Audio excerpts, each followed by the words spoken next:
Thank you very much. So, actually, since I don't work in general relativity anymore, I had nothing to say. And so I thought to talk about, since there was some pressure, I thought to talk about some interesting open problems. And the point is that these problems are, of course, well known to physicists and who have obtained already important results.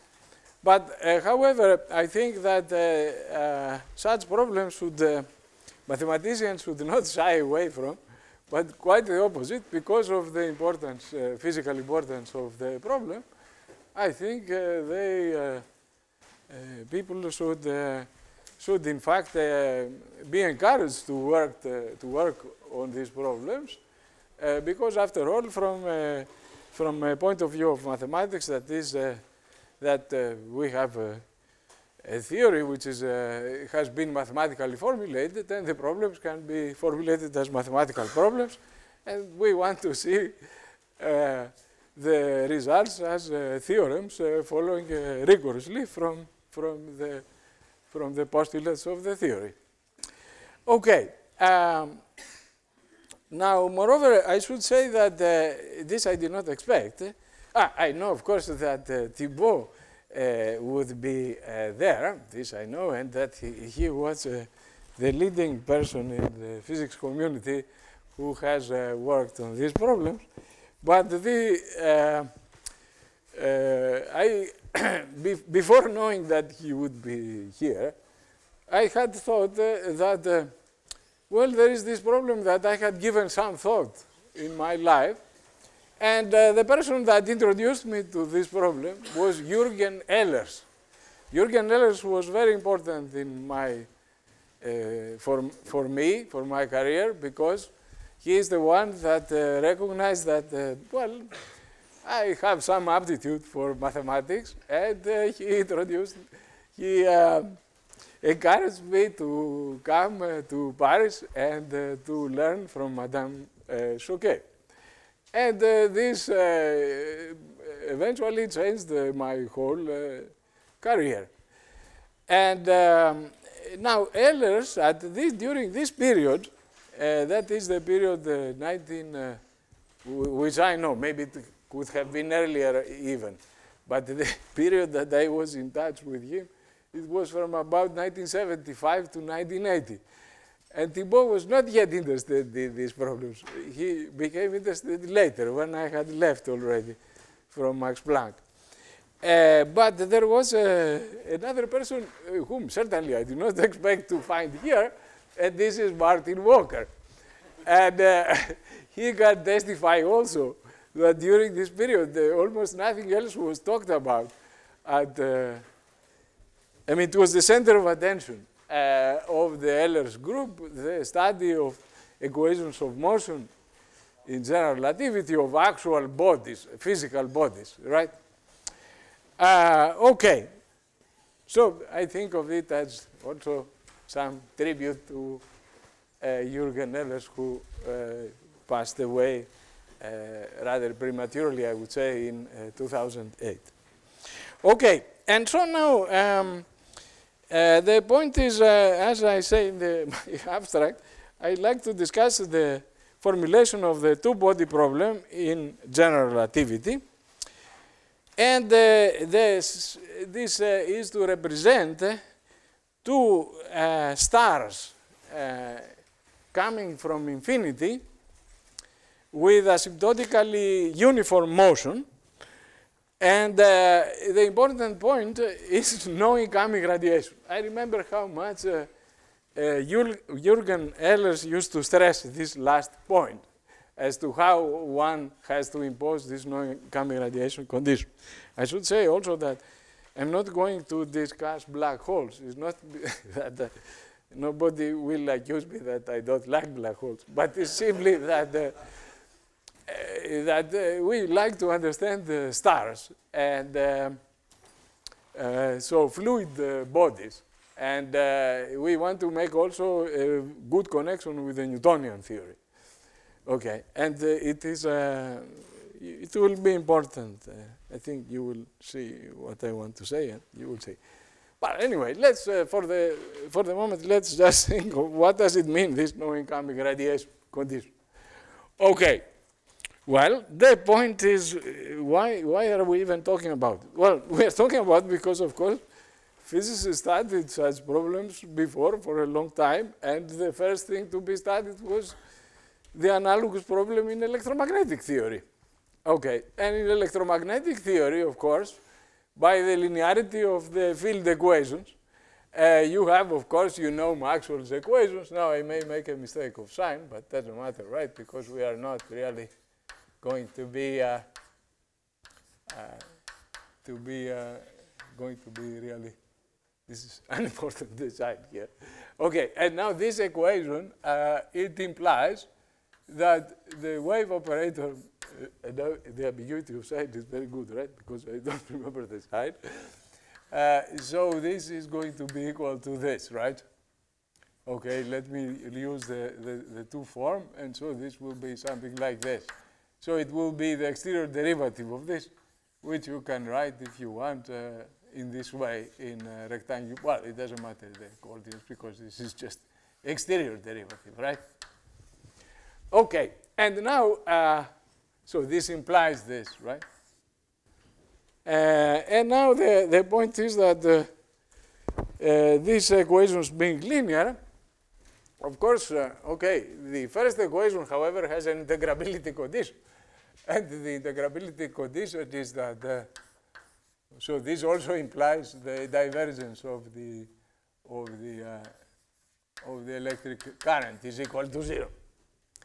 Now, of course, the divergence of the electric current is just the conservation law of electric charge, right? The differential conservation law of electric charge.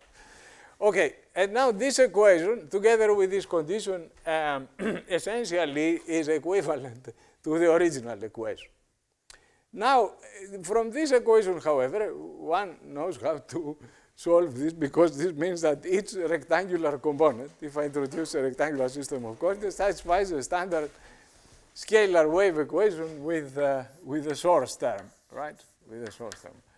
Make it this here, call this, if you call this equal to minus 4 pi rho, okay, so minus rho is this.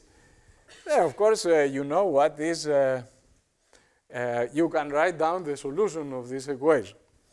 And the solution can be expressed in terms of the solution of the linear, of the homogeneous problem, okay?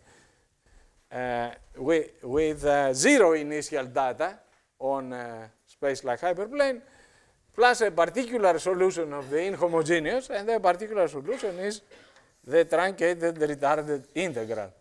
That is, it's the integral of this with respect to a certain measure on the cone, and this measure is, the measure is the one coming from the projection to the hyperplane divided by the radius, right? Divided by magnitude of x. Okay, fine. So this is trivial. Everybody knows that. That's Kirchhoff's formula, right? Okay. Well, now the point is now that, well, okay, fine. But we are usually setting this to minus infinity, and we are writing, people in physics do not really write it like this, although it does come from such an initial value problem. But what they do is people think of rho as having some support, which is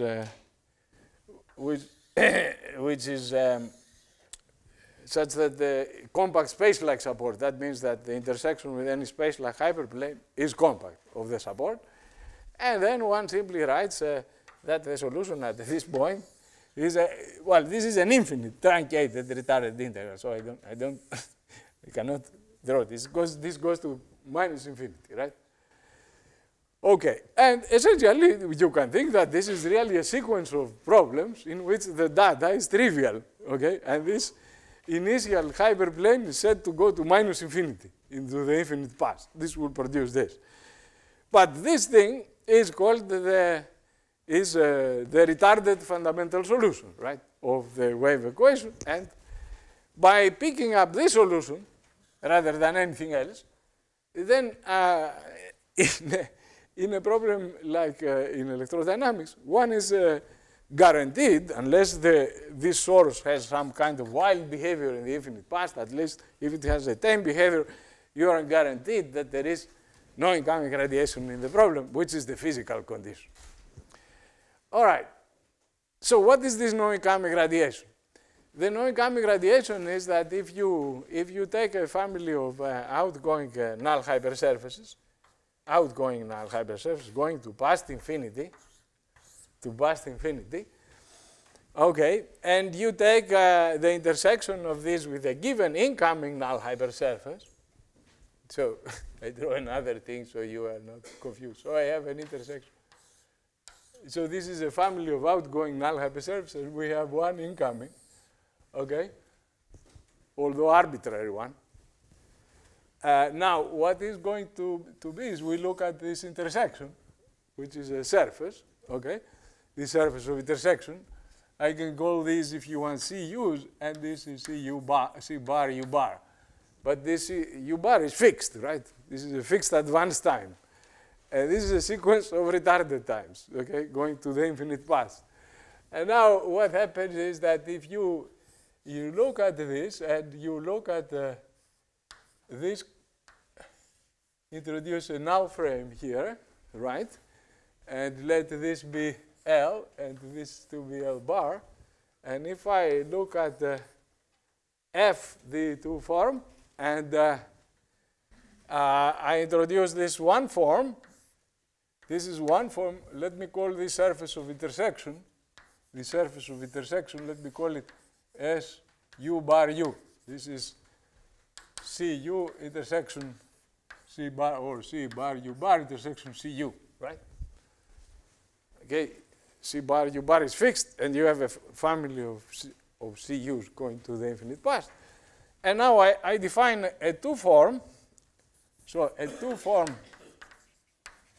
on SU bar U by simply taking, a one form on SU bar U, which such that f of x and L is simply equal to, so this one form, sorry, how do we want to call it, alpha, on SU bar U is simply this is alpha, right? Alpha of x is equal to f of x and L. And this is true for every x in the tangent bundle to SU bar U, right?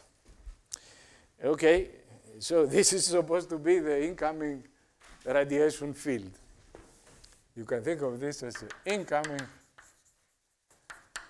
radiation field. Okay, more precisely, it's not this, but it is a limit of this as we go to the infinite past. Let me introduce R in such a way that R is the radius of the round sphere with the same area as the wavefront. And so then we are actually looking at R times alpha and taking a limit. To be precise as to what this means is, let's look at this in magnitude. So this makes sense, right? And so the limit as U goes to minus infinity of this, so R is going to become larger and larger, right? Going to go to infinity. So this limit is, okay, it will be the incoming radiation field. If I take the square of it, this is going to be the incoming energy per unit solid angle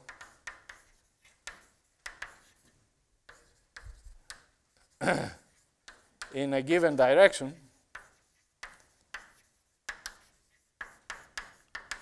at advance time u bar. And so we want this thing at advance time u bar, we want it's in a given direction because, of course, this thing is a function on this surface. And now, if we take any of the generators of c bar, u bar, right, I'm going to get a different limit on them. So actually, this is this null hypersurface. Every section of it is diffeomorphic to S2. So this is a function on S2. So this function on S2, which you can think of it as the sphere of directions. So this is the incoming energy per unit solid angle in a given direction and at a given advanced time. So we want this thing to be 0, identically. So no incoming radiation means that this is 0.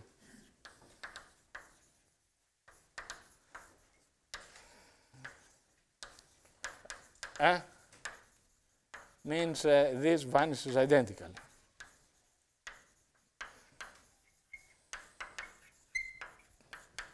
Okay, so this is it. All right, so the point is that this is automatically guaranteed, at least if the behavior of the source is tame in the infinite past, by simply picking the retarded fundamental solution. But the original physical concept is not that we are looking at this solution because we like this better than others, but because we want to impose this condition.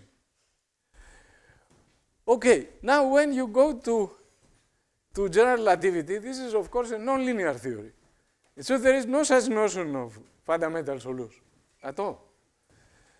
Moreover, nevertheless, general relativity does have correspondence with electromagnetic theory. One should not forget this, right? Because you have this equation 8 pi times T mu nu, and of course this equation implies that the divergence of T mu nu is equal to 0. But this is a much more, this has much more content than this, because the content of this equation is the equations of motion. It's the thing that tells you how matter moves, right? This contains the Newtonian laws, right? The laws of motion. So there is much more content to it than just, so it is the differential energy momentum conservation law. And as we know from continuum mechanics, the differential conservation law of energy momentum is precisely the equations of motion. Okay, and now we know that, okay, and now the point is, though, that this equation being nonlinear, okay, so there is no such notion of fundamental solution. So the only thing we can do, therefore, is to impose the no incoming radiation condition in this sense, which is really the physical sense. After all, this was simply a simplification in the case of a linear theory.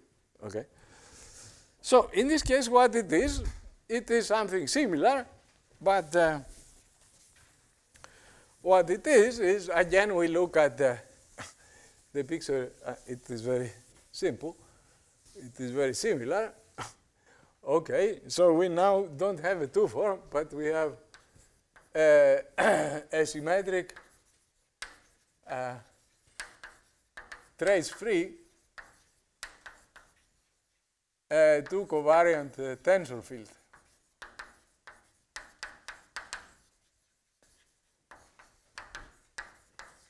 Chi hat on SU bar U. Okay. And this chi hat, it has the following meaning. Here is a CU. Here is one of these transversals, the CU, the outgoing null hypersurface. Here you have this one, okay? And it tells you simply that if I take any actually this is a surface, right? So it's two-dimensional. So if I take anything on the surface, any domain on the surface, or if I take an arc, it tells you how this, the whole chi tells you how the arc changes in length, right? If I move it along the generators. If I move along the generators, so these generators are parameterized, right? So if I move them along the generators, it's the rate of change of the arc length of the curve, right? This is the whole of chi. But chi hat, the trace-free part, so this chi, in other words, this is the first variational formula. It tells you how the geometry of the surface, by looking at arcs on the surface and moving them with this along the generators, a fixed value of the parameter, how these arcs change in arc length. The rate of change is the second fundamental form relative to Cu, the second fundamental form of S u bar u relative to Cu, because the motion is inside Cu. Okay, so, and the trace-free part, it tells you that, of course, if I have now a piece of domain, how the domain not changes area. A domain in a surface will be like an area element, right? An element of the surface. Not how the area changes, because we don't care this, but how the shape changes. So, in other words, this is the rate of change of the conformal geometry of the surface, right? This is the trace-free part. Okay, and so now the same thing. We take this chi hat, the trace-free part, and we take the limit as u goes to infinity of r squared times chi hat squared. And this is going to be the incoming energy. Well, I should say gravitational wave energy. Okay, this was actually electromagnetic wave energy, right? Magnetic wave energy. Okay, and this is gravitational wave energy, right? That. I don't need to say. The rest are the same, right? At the given direction per unit solid angle at this advanced time u bar. Okay. And so what we want to do is we want to make this equal to 0. Okay. So, so this is the first point that I wanted to, so fine. So now let's jump to another topic. How do we actually pose this condition? And what is this n-body problem? But since n-body problem, let's start just with two bodies, right? We don't want to make things too difficult. After all, I remember that when we were doing the stability of Minkowski, people were saying we are doing the nobody problem. But at least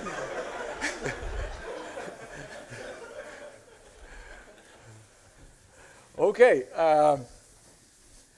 So, all right.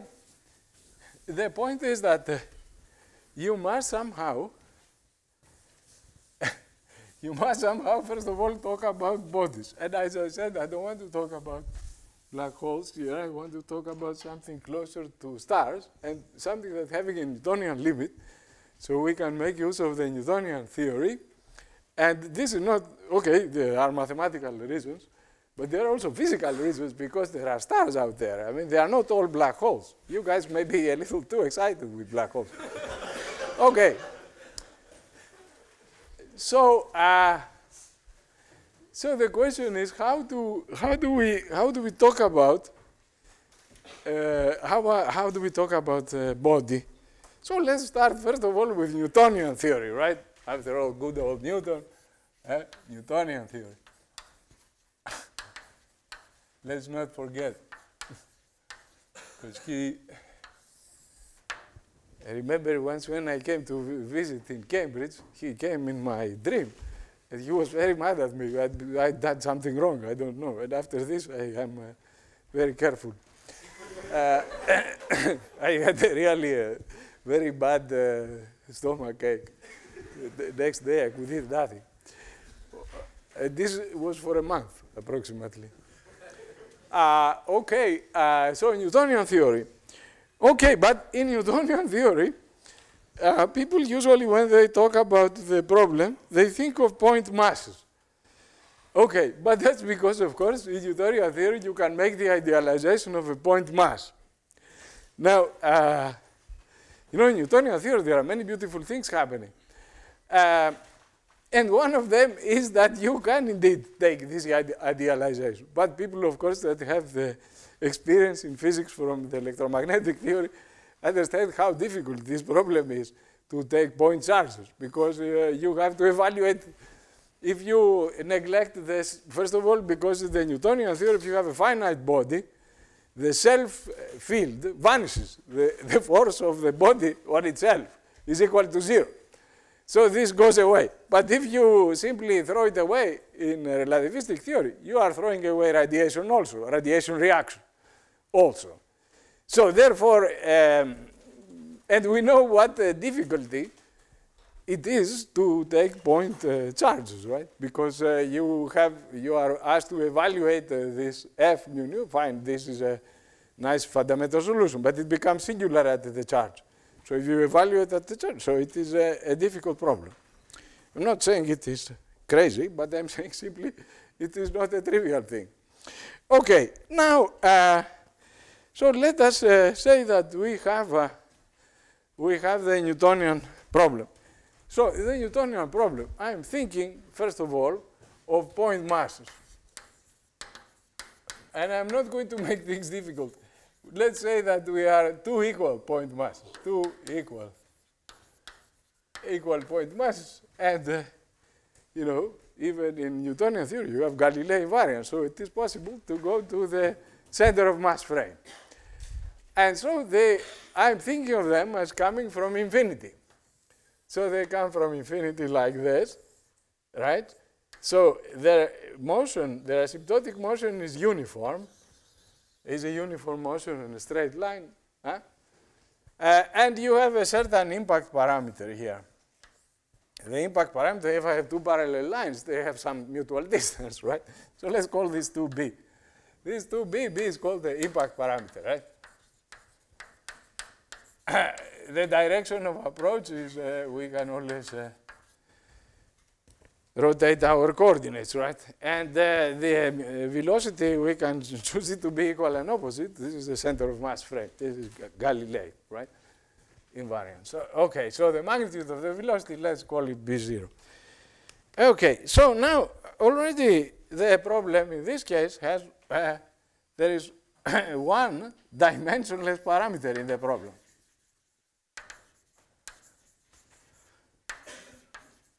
And this one dimensionless parameter is P, let's say, P for parameter. It is Gm over B V0 square. There is no other dimensionless parameter you can form in this case.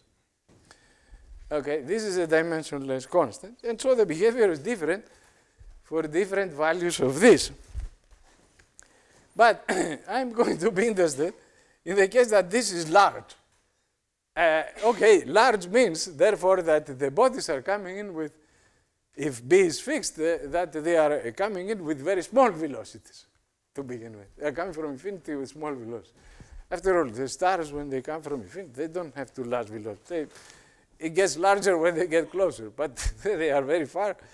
They don't have any reason to have large velocities. Okay, so small velocity. Now the problem is very simple in this case, because what happens is simply that each mass will describe a conic section about the center of mass as the focus, right? And the conic section in this case, because the motion starts with some velocity, is a hyperbola. Okay, and so we have here, let's say, this center of mass. So this cap G like this, and it makes like this. So this Okay, there is a difference between this slope, the direction of this one, and this other asymptote at other times. And this difference, the difference is the scattering angle. Okay, so alpha is the scattering angle.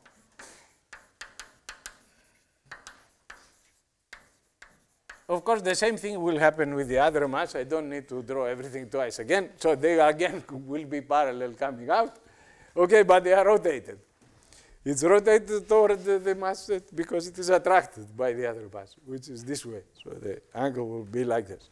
Okay, so the only question is, what is the scattering angle as a function of this P? Because there's nothing else in the problem. The scattering angle must be a function of P. And here it is.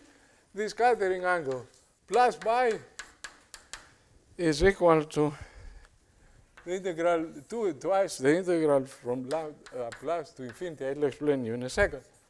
The lambda is a dimensionless variable over lambda square root. Okay, square root. And here you have a quadratic. This quadratic, I write it as lambda minus lambda plus. It has two real roots, lambda minus lambda minus. But the lambda, the quadratic, so lambda plus minus is equal to minus p plus minus square root of p squared plus 1. In other words, the quadratic is lambda squared plus 2p lambda minus 1. And these are the roots of it. Okay? So when P is very large, this means the scattering angle is very small. So P is very large. Stupid.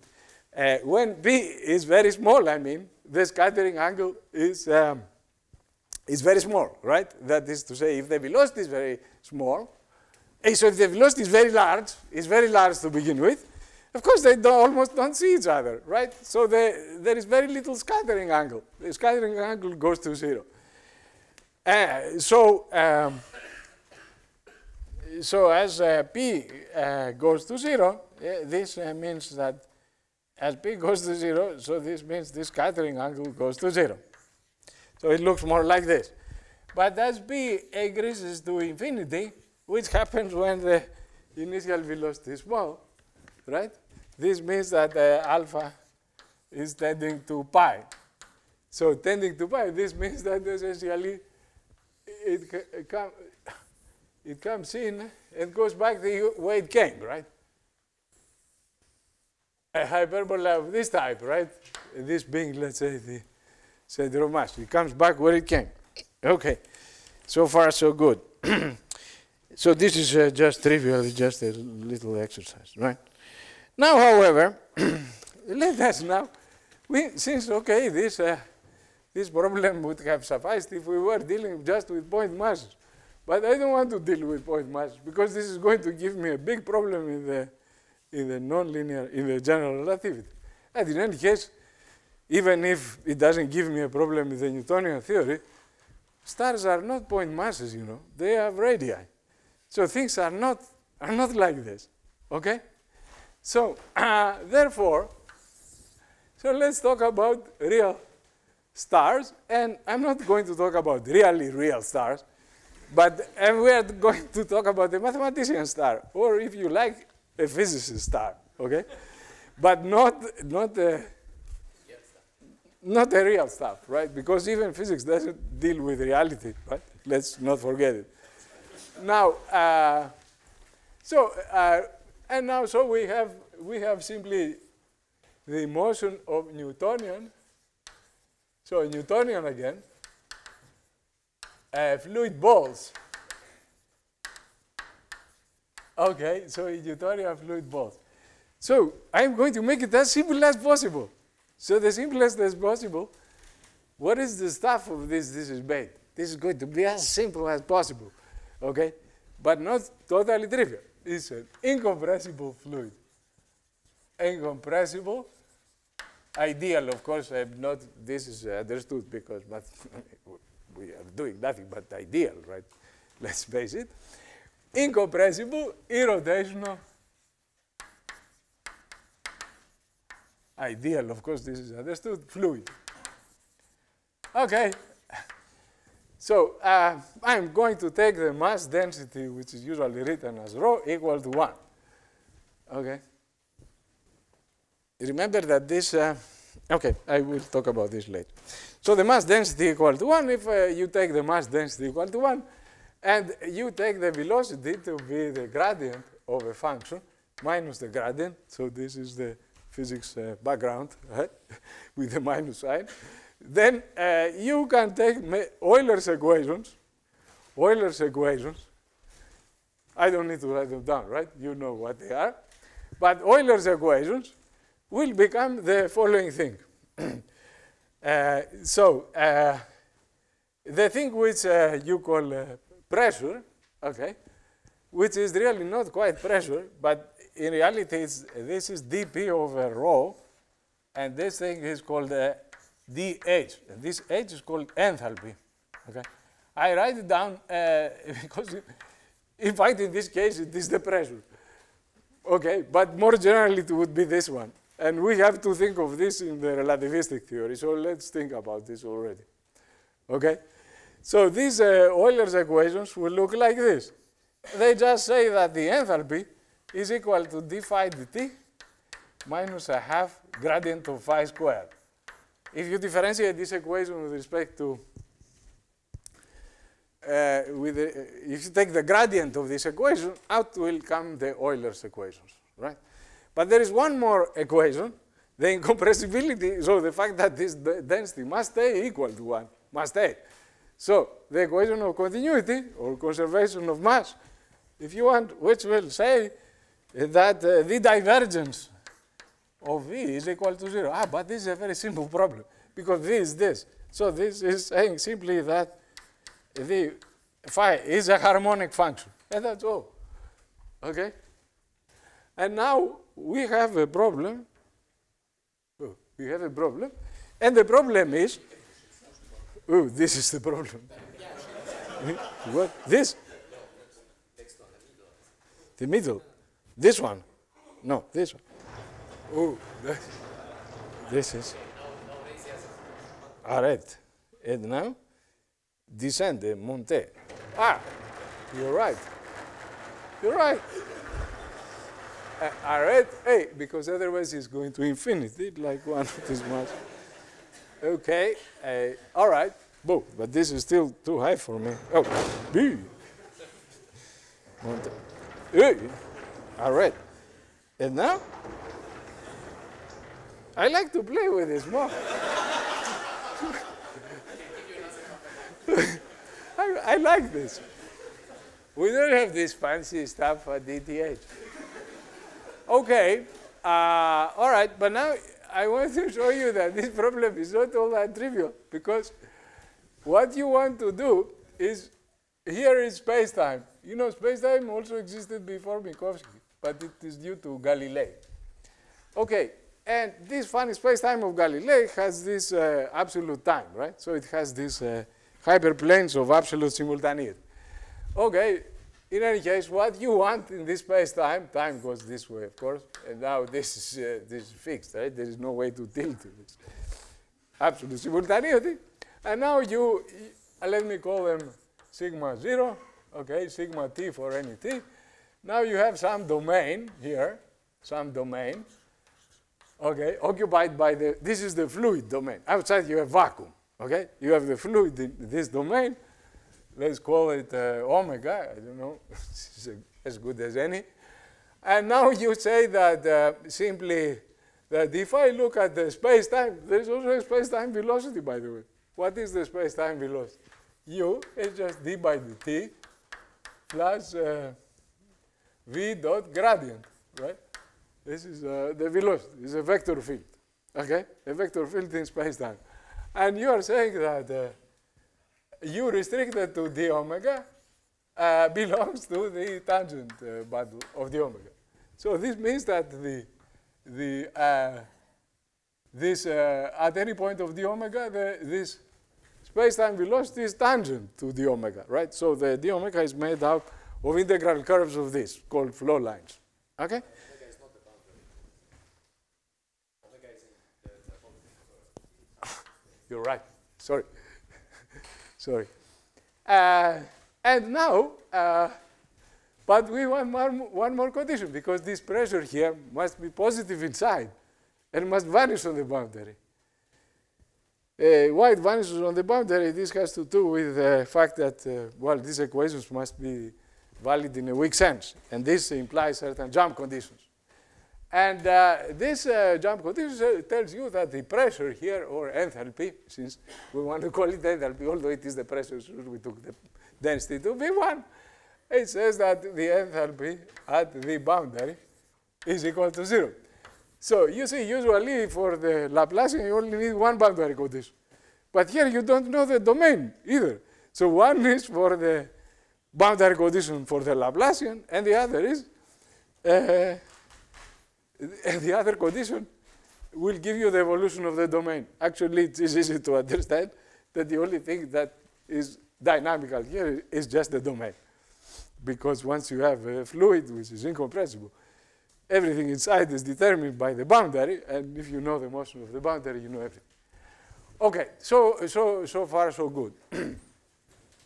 So the question is, first of all, what do you know about this problem? Okay, and what we want to do here is, everybody has, I'm sure you looked at some point, what is a fluid ball? Newtonian self-gravitating fluid ball.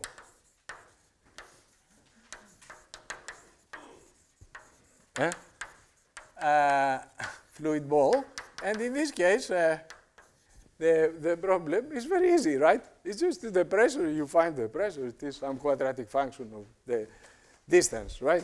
The central pressure is higher and drops to 0. Okay, this is just extremely easy. There is 0 velocity, 0 everything. Okay, and now I have such a thing, and I now have two such things though. And now in Newtonian theory, it's easy to say what it is. Because I have two fluid balls, they are coming in from infinity.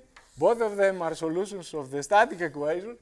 And since the Eulerian equations together with the law, I forgot to say that it's self-gravitating. So therefore you also have, we called this phi, right? So let's call it psi. Psi is the Newtonian potential. Okay? So this is equal to 4 pi times the mass density. Okay, so you say it is 1, but it's 0 though outside. So it is really the characteristic function of this domain, right? The characteristic function of the domain. Okay, and so moreover, in the problem I wrote down before, this is the incompressible irrotational fluid in the vacuum, but in the, sorry, without the gravity, without the gravity. With gravity, the equation simply changes by, simply h changes, well, in the equation it changes to h plus psi. Okay, we have h plus psi equal to d phi dt minus a half gradient phi squared. This is very simple, of course, because you recall that in the Eulerian equations you have minus the gradient of the pressure minus the mass density times the gradient of the Newtonian potential. The mass density is 1, therefore there is this thing in omega. Okay? All right, so we have this and they are coming in from infinity. All right, so there are two things is I simply want to let me just say, what do we expect in this case? All right, well, first of all, in this case, so they are coming in from infinity. Okay, first of all, I want to say one small thing, that we don't know yet too much about this, right? Because the only thing we know in the self-gravitating case is something in 2 dimensions. Correct me, Hans, where is Hans? Ah, here is Hans. Is a 2, right? But you are almost close to the 3-dimensional case, right? Or you have done the 3? The local existence. Yeah, local. Okay, you have done. Okay, so there is Hans doing the 3, and there is another team with Sijue Wu doing also the 3 with a different method. Okay. But in this case, I should say that the results of Shijue-Wu, maybe Hans will talk about, because I don't have the last information from you. And they have something like this, that if they have only one body rather than 2 bodies, and in the one body case, you must make some deformation to begin with, otherwise the thing is trivial, right? So you need to deform somewhat. So they show that if the deformation is of order epsilon, why does this make sense? Then the time of existence t is of the order of epsilon to the -2. This makes some sense because in the Newtonian theory, the density of mass, which we set equal to 1, has the units of inverse time squared. Remember that if I have something of certain density, it defines the period of rotation of an artificial satellite going around it, right, grazing orbit. Okay, so the density has defines the time, having set the density equal to 1, this defines a time scale, okay? So now a deformation you can simply understand as saying, well, I have the ball and I make a change of the shape such that the change of the radius to the r divided by r itself, which is a dimensionless quantity, is epsilon. And similarly, I can find the dimensionless quantity from the velocity of the initial disturbance. And now, if these things are of order epsilon, the time in this scale, where the density is 1, right, is 1 over epsilon square. Okay, this is as far as we can prove at this point. But I mean, the mathematical team is starting and, how you say, warming up the engines. And so I'm pretty sure that within a year there will be much more results, right? Okay, but now let me just say one thing that you expect that in this case there is tidal acceleration. Well, because now they are finite bodies, they have a certain radius r, and you have tidal acceleration. And this radius r over the impact parameter b is another dimensionless parameter, another besides p. Right? Parameter. So there is also this one. Okay? And now you cannot do much if this is of order 1. But you can do something that is very, very small, very, very small. So they are very far in comparison to the radius. In this case, you can make some approximation because the other object will behave almost like a point. So what it will be is the action on this object, it will see a different gravitational potential here than it will see here, different force. This is called tidal force. So the tidal acceleration, you can see what this will be. This will be something of this order, gm r over r. The little r is the mutual distance of the bodies.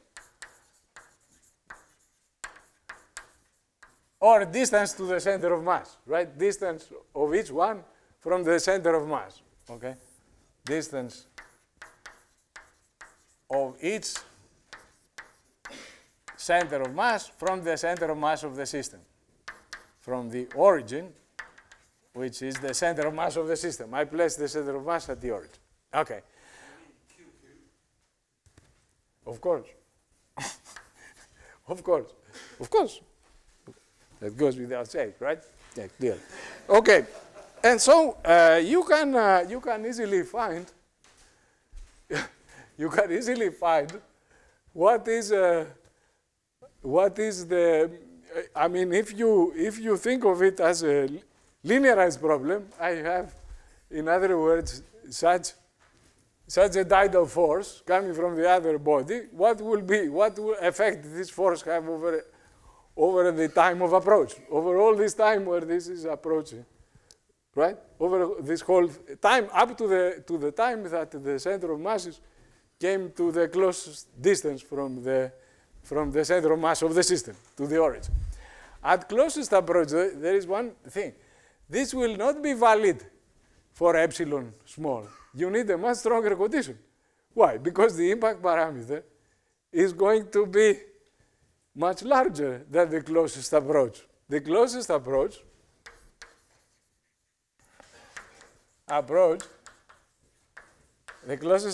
is what I will call R plus.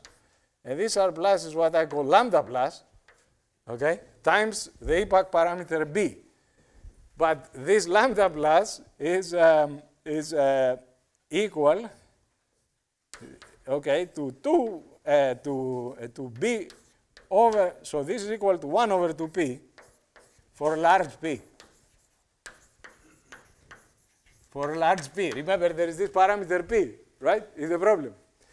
So for large P, which is what we are interested in, it is much smaller than B. So the actual thing is not epsilon, but it is eta, which is that even at closest approach, they are still far separated in comparison with the radius. So this eta is R over R plus, okay? Or if you want, is equal to 2p times epsilon, okay? 2p times epsilon. So this must also be small. All right, so if you simply take this acceleration and integrate to get the, what will be the agitation of this? What will be the velocity of the tides? And so this will be from minus infinity to 0 of A of t dt, okay? And this turns out to be the following thing. This thing turns out to be equal to gmr over v0 b squared times another integral, which is dimensionless, and this integral is integral from lambda plus to infinity again, d lambda over the same thing as before, lambda squared, the same thing as before, this quadratic, lambda squared plus 2p lambda minus 1, okay? And now you can calculate what this thing is, and you find that in the limit that we are interested in, that is the limit of large P, then in fact, this velocity, V, if you think of it as tidal velocity, or over the initial velocity of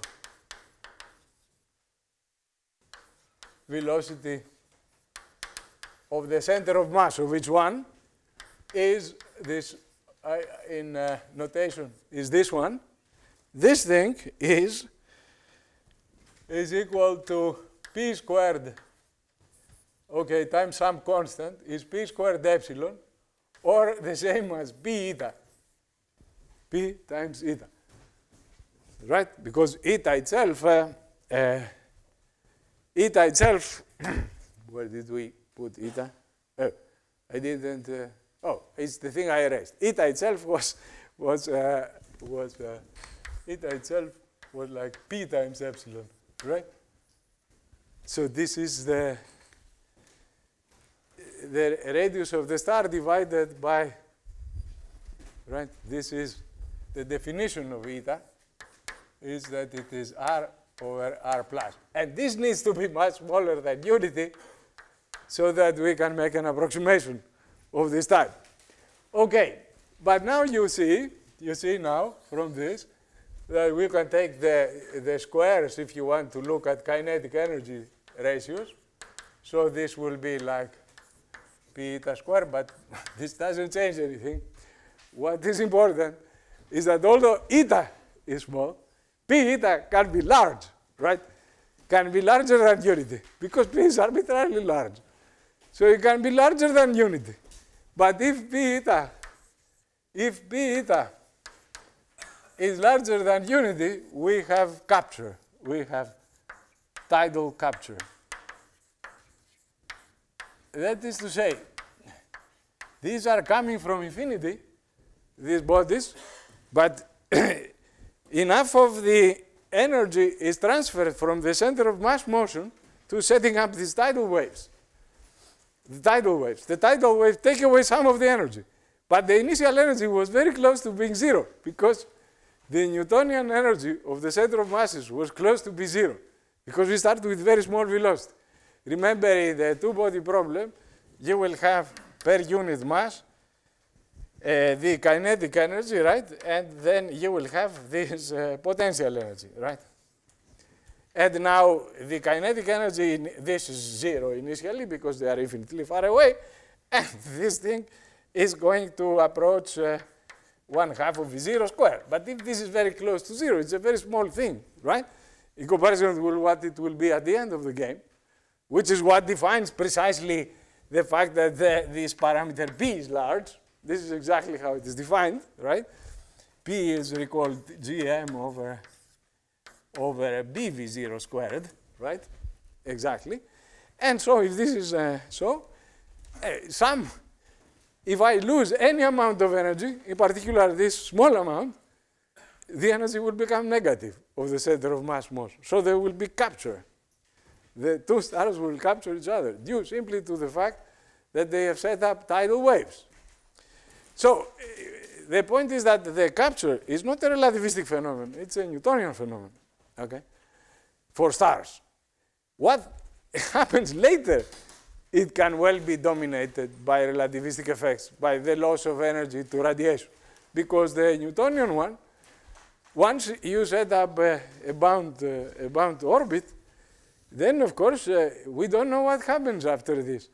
We really don't know. Because the point is, this is a problem which, you know, the tidal waves have nowhere to go. They will go around, and after a very long time, energy can keep on being transferred. We don't know. Of course, there is no reason a priori. It could go the other way. But we simply, in this case, it is the case in classical mechanics of elliptic points, for which there is the KEM theory, which solves the problem in the case of 2 degrees of freedom. But if we have, here we have infinitely many degrees of freedom, because the tidal waves are the degrees of freedom of a surface, together with the, right? And a surface is a surface, has infinitely many degrees of freedom. Infinitely many parameters are needed to describe a surface, even a graph over S2, right? And so in this case, it could be that more and more energy goes to the tidal motion. Maybe it is not true, because I don't see any reason why it should go this way, or there should be some kind of, you know, going back from the center of mass motion, from the tidal waves to the center of mass motion. There is no sign in it. While in the gravitational radiation, there is a fixed sign.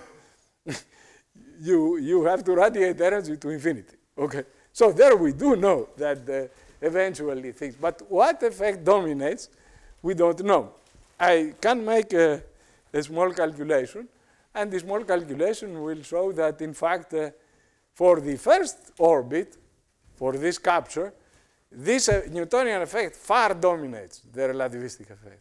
It's far dominant. Okay, it's dominant by the following factor: gravitational wave energy to tidal Newtonian tidal wave energy. But this is just for the first capture. This thing is of the following order: Gm over r, the radius of the star, c squared, Gm over r c squared to the 5/2, right? To the 5/2 times eta to the 1/2. See, everything is dimensionless, what I write. Let me check that this is. Right, eta to the 1/2.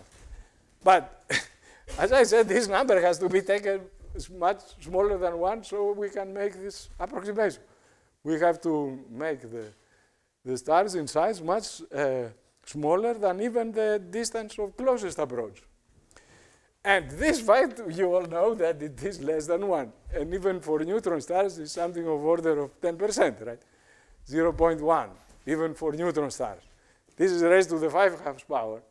And so it is clear that the gravitational wave energy in such first revolution, in the first one, in the capture, is going to be dominated. So the capture itself is not due to gravitational waves, but it's a tidal capture.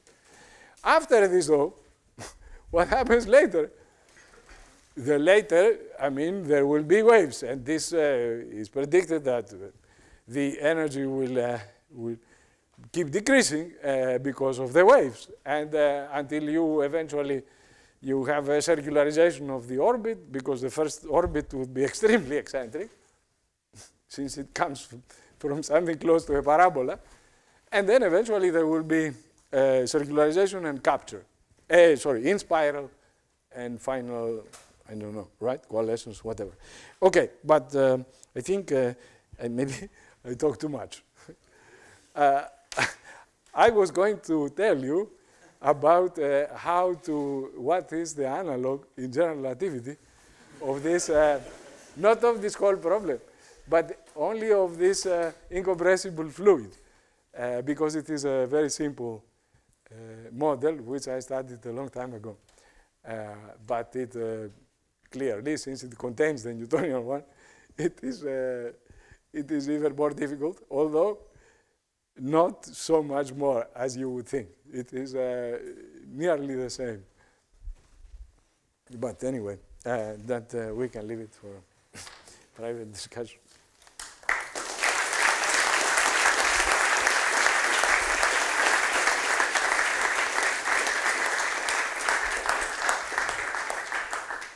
Yeah, some questions, Thibaut? Demetrios, in your estimate of tidal effects, you neglected all the restoring forces of this self-gravitating body. I mean, the usual theory of gravitational force, you have the Love number. You're thinking of elasticity, but I'm thinking of hydrodynamics. And this is an incompressible fluid, so this has no resistance to change of shape. There is no resistance at all. No. The Love number is No. This, you're thinking of elasticity. Zero. Elasticity is different, right? Okay. That's another topic. I'm simply thinking of an ideal fluid. So, I'm just surprised. like, I mean, okay. you, yeah. Yeah? Maybe you can say a few words about general relativity. Thanks. I was waiting for this. I was waiting for this. I would. So let's put this to infinity. Oh, so no. Boop. Oh, I see. Okay, so in general relativity, it is quite simple. Where is this eraser? Where is the eraser? Oh, the one? Oh! Now we are in deep shit. I don't know what to do with this. Okay, I will do it by hand. Give me a break, huh? I mean, because there is. You are. Boo! What? The one on the right? Ah! Finally! Freedom! Freedom for the eraser. There is. Okay, so it is quite simple. What you do is you simply, it's a similar problem, but now we have the relativistic enthalpy. So the relativistic enthalpy, recall that in the relativistic theory, the energy of any particle has a rest mass energy, which is equal to mc squared. So there is mc squared, and whatever is on top of that, we think of it as something to be compared to the Newtonian energy. And because the enthalpy is equal to the energy plus the pressure times the specific volume, or volume per particle, then this h prime also, h is really mc squared plus the analog of the Newtonian, right? Okay, fine. With this all in mind, let us think of the pressure now as a function of the enthalpy. And let me now introduce the following thing, that the pressure is 1/2 of h squared minus 1. Recall from thermodynamics that dH is equal to V dP, right? Plus theta ds, but we are taking zero entropy here. I mean, there is no, sorry, zero changes of entropy. Okay, we have the isentropic case. So dH is V dP, but we can, what is V? V, the volume per particle is 1 over the number of particles per unit volume. And so the number of particles per unit volume is just dP dH. So it is equal to h from here. Okay? And now the irrotational fluid, well, actually the full equations say the following, that if I take, if I define this one form beta, which is minus h times u mu, this u mu, as you know, it is u mu is g mu nu u nu, right? Relativists know this immediately, right? Okay, so this beta mu is this. Then if you define the vorticity to be d beta, the vorticity is a one form, this is a two form. So the Eulerian equations say that IU of omega is 0. That is contraction on the left by, this is 0. And in particular, this is valid if omega is 0. That means if beta is a differential of a function. So this function is the velocity potential that we had in the Newtonian theory. Okay, and now, but now what happens? The fact that according to this, u is a unit vector, beta is this, so that means that h, so u mu is equal to minus d mu phi divided by h, and this is a unit vector, so h is determined from this. So this means that h squared is equal to minus g inverse mu nu. I like to write inverses. I guess you guys don't, but I like to do it because I want to keep track of what is inverse and what is not. Okay, so the function phi in relativity must be a time function. It must have the property that if that its gradient, okay, is actually time-like. Okay.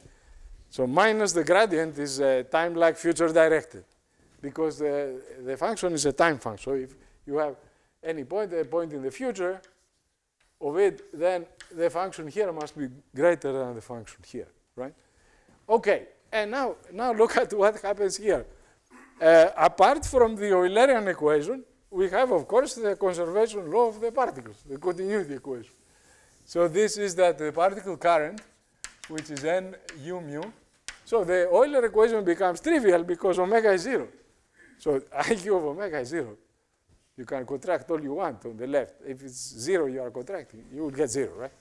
So now nu mu is the particle current, and the equation is this. But since n is h, you see that n times u mu, this is the same as h. N u mu is h times this. So it is equal to minus g inverse mu nu t nu phi, and therefore this equation is just the wave equation for phi. That's it. So the whole system becomes just a wave equation. And now, moreover, the boundary conditions are exactly like before. We have a domain in space-time. Here we have to have also initial conditions. But we all understand, right? It's a wave equation. It has to have initial conditions, standard. And you have this omega, and it must be that that this vector u, of course, the same thing, restricted to d omega, belongs to the tangent to d omega, the same condition as before. But now you have to have the following. Recall that the energy, right? The energy density, the density of energy, right? So it is the number density, the number of particles per unit volume times the energy per particle. So this thing must equal to nh minus p, right? Substitute the fact that n and h are the same, and so I gave p is this thing. And nh is just h squared, because n is h. And so it is a half of h squared plus 1. Okay. So then the usual energy momentum tension for a perfect fluid, which is epsilon plus p u mu u nu plus p times the inverse, okay? Mu nu, it becomes simply the scalar field, right? D mu phi, these are raised with respect to the metric, right? Minus a half C inverse mu nu, d lambda phi, and there is, in addition, this term, which is minus a half C inverse mu nu, which acts like a cosmological constant, right? Inside the fluid, right? Inside the fluid. Okay, and once again, you have the boundary conditions, which is that which we said this is this condition, and in addition, the condition that this h or p is 0, which is at h is 1, which says that if you want that h on the boundary is equal to 1, which is that d mu phi, or whatever you want to call it, d mu phi minus g inverse is equal to 1. All this on the boundary of omega is equal to 1, right? This being the square. Okay, that's it. Actually, I think I talked with Hans many years ago, 20 years ago, about this setup, right? But I guess we didn't proceed to do anything with it. Huh? Now you are proceeding. Okay. All right. Well, I'd love to ask for other questions, but I think we better end the session here. So thank you very much. Yeah.